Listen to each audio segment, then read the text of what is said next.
please press the speak button. Thank you. Oui, vous m'entendez? Oui. Très bien, je vous remercie. L'application de l'article 50 du traité sur le fonctionnement de l'Union européenne soulève bien des questions et le document de travail de Mme Hübner apporte bien des éclairages.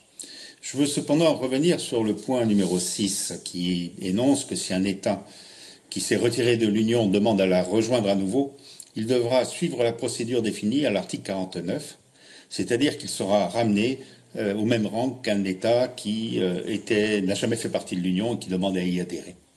Cependant, les citoyens de l'État britannique n'ont rien perdu du partage des valeurs communes telles qu'elles sont listées dans l'article 2 du traité, même s'ils ont quitté l'Union européenne.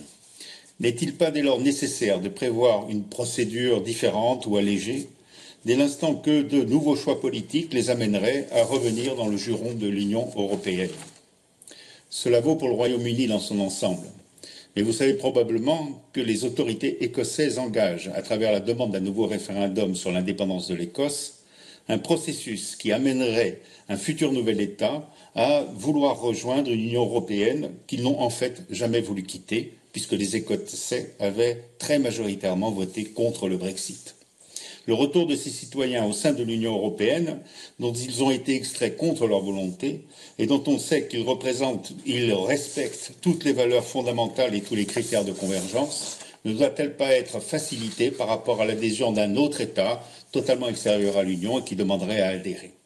Et d'ores et déjà, je pense qu'il nous faut réfléchir à la façon dont il conviendra de répondre à Mme Sturgeon si elle arrive au bout de son projet d'une Écosse indépendante, voulant à nouveau participer à l'Union européenne.